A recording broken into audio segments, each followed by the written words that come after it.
Notre invité ce matin, Rachida Dati, bonjour. Bonjour. Rachida Dati, maire du 7e arrondissement de Paris et soutien de Valérie Pécresse. Oui. Officiellement, je vous ai vu au premier rang samedi dernier. Je vais y revenir. Emmanuel Macron sur TF1 ce soir. Recours, justement, de Valérie Pécresse devant le CSA. Pourquoi ce recours? Franchement, c'est classique. Un président de la République qui prend la parole avant d'être candidat. Enfin, c'est classique pour tous les présidents candidats. C'est Oui, déjà arrivé tous par les le passé. présidents candidats, oui, oui. Donc, ils font tous la même chose. Hein. Oui, non, mais que Valérie Pécresse fasse le recours, moi je trouve ça bien, pourquoi pas. Pour qu'évidemment, ça permet aussi de rappeler que le président Macron est aussi candidat. Mais il sera candidat. Moi, je vais vous dire, je trouve que cette histoire d'équité ou d'égalité de temps de parole, c'est un peu dépassé. Aujourd'hui, vous avez tellement de moyens de vous adresser aux Français, par tellement de voix. Regardez, le CSA avait voulu sanctionner Éric Zemmour en disant il ne doit pas se servir de CNews comme tribune à sa candidature. Oui. Et puis finalement, on ne l'a jamais autant vu et autant entendu. Oui, c'est vrai. C'est pas parce que vous privez quelqu'un d'une parole audiovisuelle ou télévisuelle que vous ne l'entendrez pas, que vous ne le verrez pas. Donc, moi, je Ce sont des polémiques ridicules. Non, mais je trouve que c'est dépassé. C'est dépassé. Voilà. Si vous voulez vous adresser aux Français, de toute façon, personne n'est dupe. Emmanuel Macron est candidat. Enfin, moi, je veux dire que moi, je serais face à lui, je lui demanderais même pas est-ce que vous êtes candidat. Alors dites-le nous. Il est candidat. Je veux dire que sinon, vous pensez que son parti gaspillerait autant d'argent avec des tracts 50 plus. Enfin, et il est candidat. Voilà. Il est candidat, bien. Rachida Dati, parlons de la justice, parce qu'il y a colère des magistrats, colère des greffiers, et pourtant, mobilisation aujourd'hui, et pourtant jamais le budget de la justice n'a été augmenté autant que sous Dupond-Moretti, enfin le dernier budget 2021, plus 8%. Alors pourquoi? Que se passe-t-il? C'est un retard qu'il faut rattraper? C'est quoi? Vous connaissez bien la justice, bien sûr, vous avez été garde des Sceaux. Puis magistrat. Et je suis toujours statutairement. Et d'ailleurs, moi j'ai aimé ce métier. C'est pour ça que je ne quitterai pas. Mais je veux vous dire, cette mobilisation et ce mouvement de protestation est assez inédit. Parce que quand c'est jamais arrivé quand même avant qu'un procureur général près de la Cour de cassation et que la première présidente de la Cour de cassation, par voie de presse, conteste la politique du garde des Sceaux ou conteste la politique de ce gouvernement, c'est assez inédit pour le souligner. Qu'il y ait des mouvements, des contestations, des protestations quand vous voulez faire une réforme, après tout, c'est normal, j'allais dire, c'est même assez sain. Mais ce mouvement de contestation, ce malaise profond est assez inédit dans son expression. Oui, mais attendez, dans son expression. Oui. Moi, je veux vous dire, ça démontre quoi? Ça démontre que augmenter un budget, c'est pas de politique. C'est-à-dire que c'est pas parce que vous augmentez le budget qu'on résout les problèmes de fond. Je pense que la justice a besoin d'une réorganisation de fond. Moi, je me permets juste de dire que j'ai mené des réformes importantes quand j'étais garde des Sceaux, que ce soit la carte judiciaire, la réforme de l'administration, de l'école de la magistrature, du Conseil supérieur de la magistrature, dont bénéficient aujourd'hui ces magistrats. Elles n'ont jamais été remises en cause. Mais simplement, il faut faire des réformes de fond, ce qui n'a pas été le cas dans ce quinquennat. Et augmenter le budget, ça va rien arranger. Est-ce qu'Éric Dupond-Moretti, garde des Sceaux, c'était un mauvais choix d'Emmanuel Macron? Moi, j'en ferai pas un sujet de personne. Je vous dis simplement qu'aujourd'hui... C'est un échec ou pas? Pour les justiciables... C'est un échec ou pas? Non, mais moi, ce que je dis aujourd'hui, c'est que sur ce quinquennat, le rendez-vous avec la justice a été manqué. Les Français sont mécontents de la politique pénale qui n'existe pas aujourd'hui en France. Vous n'avez pas de politique pénale claire, ferme et assumée. Elle n'existe pas. Moi, j'ai rarement vu Monsieur Dupond-Moretti avoir une réunion avec l'ensemble des procureurs et des procureurs généraux pour expliquer la politique pénale, en fonction d'ailleurs de la délinquance en France. Ça n'a pas existé. Des réformes de fond, d'organisation. La justice a besoin de réformes de fond, d'organisation. C'est une organisation assez curieuse que les gens disent « Oui, mais il y a un président de tribunal ». Mais il faut savoir que le président de tribunal n'a pas d'autorité sur les magistrats. Vous avez le procureur qui a une autorité hiérarchique sur les substituts ou les procureurs adjoints, mais ça n'est pas une autorité dans le fonctionnement, enfin, de fond. Vous avez les greffiers qui sont aussi un corps à part. C'est-à-dire que la justice, elle est dirigée par 3 pôles. Ces 3 pôles très différents dans leur management, dans leur organisation et dans leur fonctionnement. Et moi, y compris en interne. Aujourd'hui, il faut revoir cette organisation de manière profonde. Ça n'a pas été le cas et je pense que ce quinquennat a eu un rendez-vous manqué avec la justice. Le pass sanitaire des plus de 65 ans conditionnait une dose de rappel à partir d'aujourd'hui. Évidemment, vous défendez la vaccination, Rachida Dati, à fond. De toute façon, quel est le meilleur outil pour mettre fin à cette pandémie aujourd'hui? Comme outil, les traitements sont en cours de développement et la vaccination a démontré quand même son efficacité. Même si on se recontamine, même si on peut être de nouveau positif avec la vaccination, mais la vaccination empêche, en tous les cas, dans sa grande majorité, les formes graves. Valérie Pécresse est favorable à un reconfinement uniquement des non-vaccinés, vous aussi? Non, parce que, je veux vous dire, aujourd'hui, on a une majorité, juste 2 secondes, on a une majorité des Français qui sont aujourd'hui vaccinés, une grande majorité. Mais en général, dans une population, vous avez toujours une fraction réfractaire, qu'elle soit réfractaire à l'autorité ou à des instructions. Donc aujourd'hui, il faut évidemment encore inciter à la vaccination. Le pass sanitaire, en fait, c'est un pass vaccinal, si on se dit les choses. Simplement. C'est bien ou pas? Mais moi, je trouve que c'est très bien. Bien sûr, faut le défendre. Et puis sur cette partie encore réfractaire, je pense qu'il faut y aller par la pédagogie, par la conviction. Il faut aussi aller les chercher. Parce que sinon, plus on va les montrer du doigt, plus on va les radicaliser. Ça se finit comment pour certains? Avec des fausses passes sanitaires. Et on a vu le drame qu'a connu une dame, parce qu'on a vu sur vos plateaux, le drame de cette dame qui a acheté un faux pass vaccinal. Et ça s'est mal fini pour elle. Alors vous allez me dire, c'est sa responsabilité. Mais aussi la responsabilité du pouvoir public, c'est de pouvoir convaincre au plus près, et des médecins au plus près et au plus proche. Bien, Valérie Pécresse. Pécresse, une technocrate, a pu avoir une carrière de ministre parce que elle était une femme, a déclaré Éric Zemmour en septembre dernier. Il se défend d'être misogyne. L'est-il misogyne, à vos yeux? Il a tenu des propos très misogynes. Par le passé, enfin un passé aussi très récent, puis par certains comportements. Mais réduire Valérie Pécresse à uniquement son sexe, c'est plus que réducteur, c'est le cas de dire. C'est votre adversaire principal, Zemmour, Éric Zemmour. Vous savez, moi, j'ai pas fait de la politique pour avoir des adversaires. J'ai fait de la politique pour défendre des idées.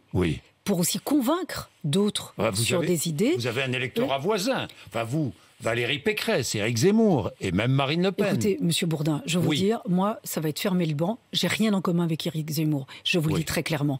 J'ai rien en commun dans nos parcours. J'ai rien en commun dans la vision de la France. J'ai rien en commun dans les propositions qu'il peut faire sur certains. Qu'est-ce qui sépare Valérie Pécresse d'Éric Zemmour? En tout cas, en ce qui me concerne, tout. Tout, c'est-à-dire tout. Sa vision de la France, sa conception des Français, sa vision, sa conception, j'allais dire, parce que c'est pas un historien, de l'histoire de France et de ce que sont les valeurs républicaines. Voilà, si je suis face à vous aujourd'hui, c'est que la France, ses valeurs ont permis un parcours comme le mien, avec des parents qui sont arrivés en France dans les années 60 pour travailler. Avec Zemmour, et avec des parents, ça aurait été impossible? Il remet en cause tout ça. Il remet en cause tout ça. Il refait même l'histoire. Peut-être que mes parents n'auraient peut-être jamais pu venir en France. Je ne serais pas née en France. Peut-être que je n'aurais pas pu devenir française.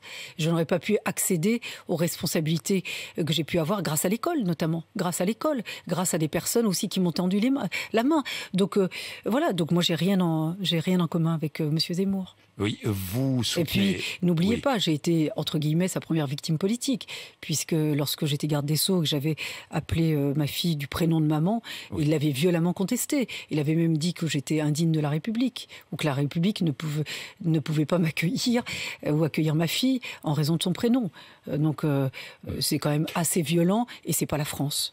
Vous soutenez Valérie Pécresse sans réserve, mais comment va-t-elle faire pour séduire à la fois les électeurs centristes et les sympathisants LR, plus proche d'Éric Zemmour que d'Emmanuel Macron? Il y en a, vous le savez. Éric Ciotti le premier, qui l'a dit. Qui l'a revendiqué. Monsieur Bourdin, la politique, c'est pas du marketing. Hein. Non, c'est pas je vous donne un yaourt à la vanille. La politique, je vais vous convaincre. Ce qu'on pense aussi. Justement. Éric Ciotti a dit ce qu'il pensait. Bien sûr. Il préfère Zemmour à Macron. C'est pas ma conception. Voilà, c'est pas ma conception.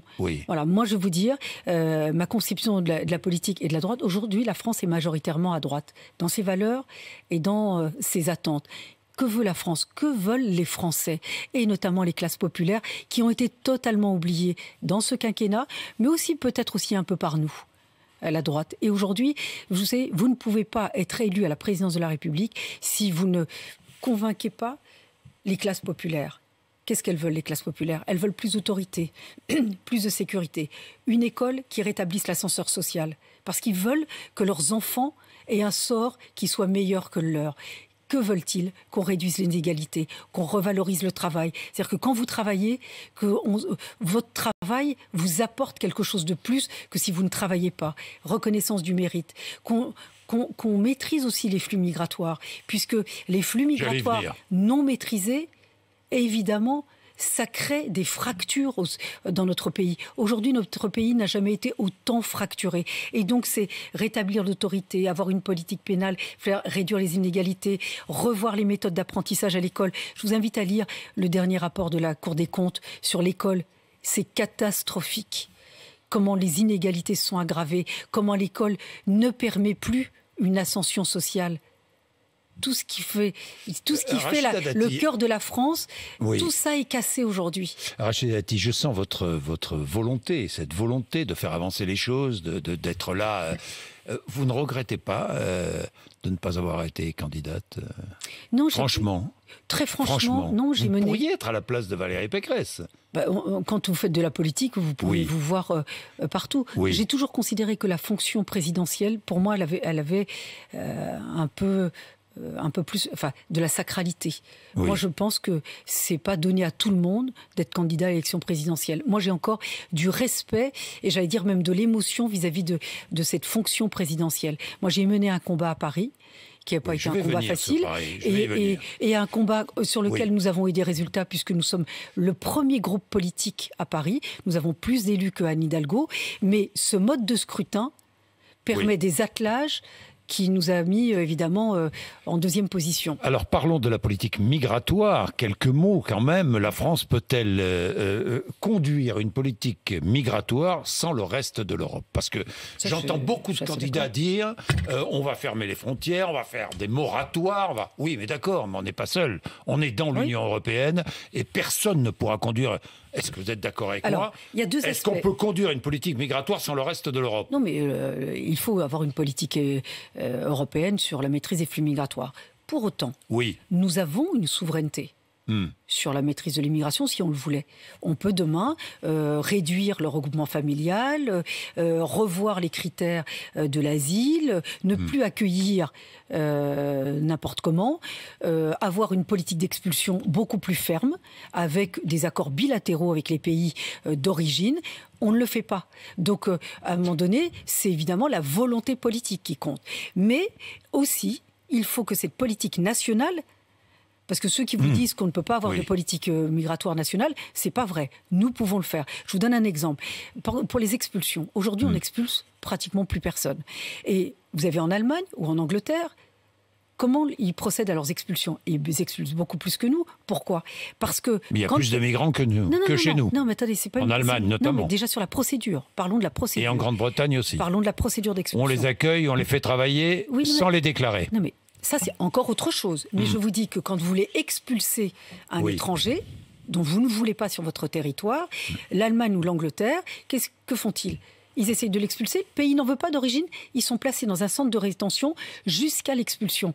Et parfois, c'est les migrants eux-mêmes qui disent, écoutez, on va rentrer, on va vous dire qui on est, et parce qu'on veut partir, on ne veut plus rester dans le centre de rétention. Vous avez, aujourd'hui en France, péniblement, on a augmenté le délai de rétention à 90 jours.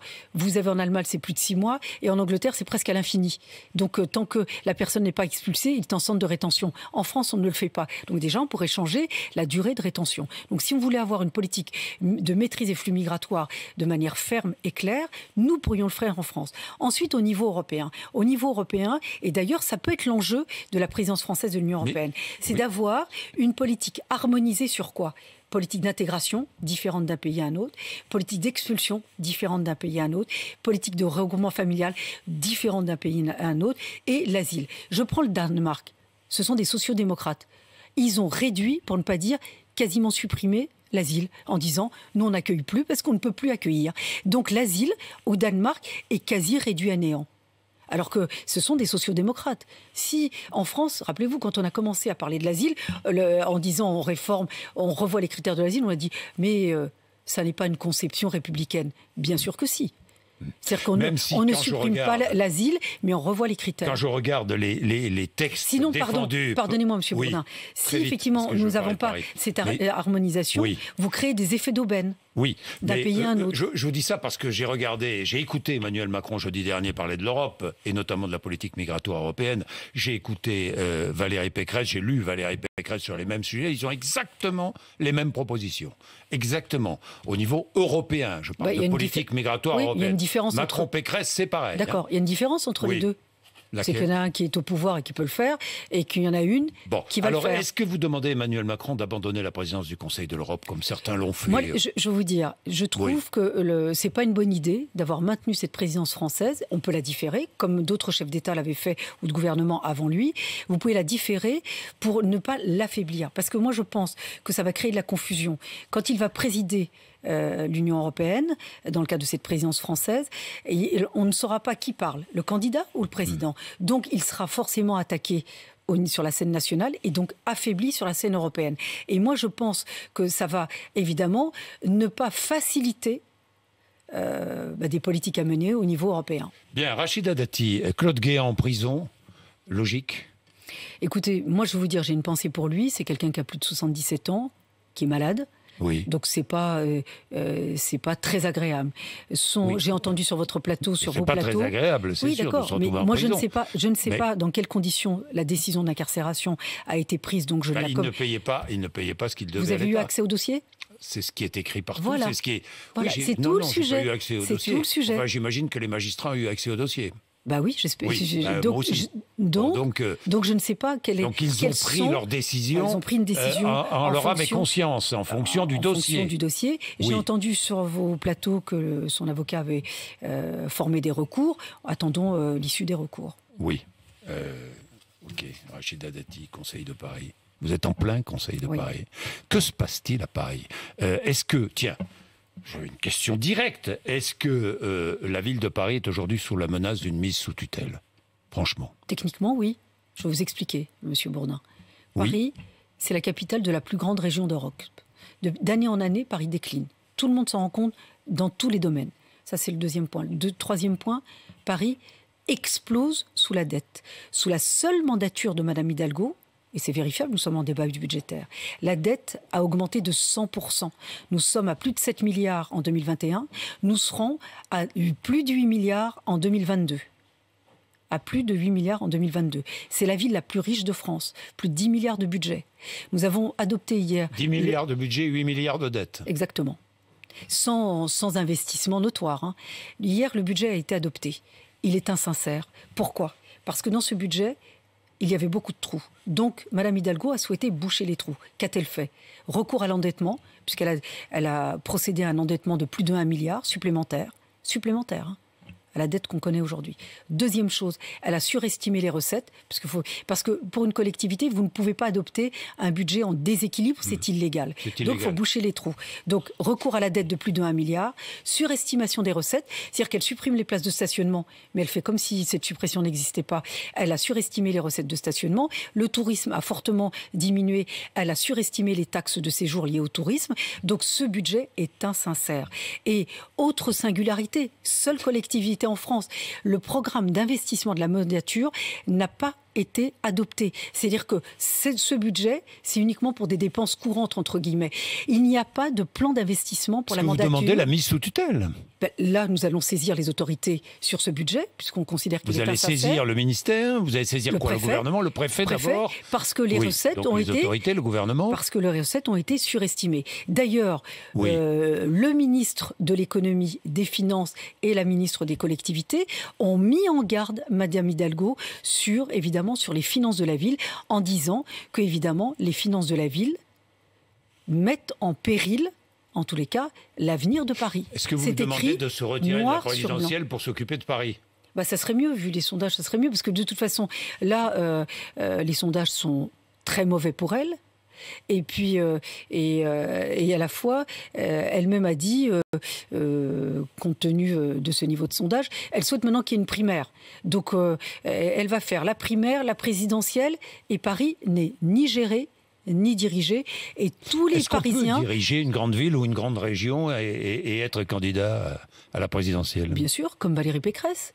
Mais Valérie Pécresse, d'abord sur la première mandature, elle a bien dirigé et bien géré sa région. Aujourd'hui, le sujet, c'est est-ce que Paris est géré ? Est-ce que Paris est dirigé? Vous avez bien vu, elle a été condamnée. C'est-à-dire que la mairie de Paris a été condamnée sur le temps de travail. Madame Hidalgo ne respecte pas la loi concernant le temps de travail à la mairie de Paris. Elle s'en fiche, elle s'assied dessus. Sur les finances, on demande un budget sincère. Elle s'assied dessus, le budget est sincère, donc illégal. La dette explose, la ville n'est pas gérée et elle n'a pas de majorité, puisque sa majorité explose à chaque fois, puisque Madame Hidalgo a moins d'élus que nous, donc elle est obligée de faire à chaque fois un attelage avec les Verts, qui la lâchent en race campagne à chaque conseil de Paris. Merci Rachida Dati, 8h53 RMC et BFM TV.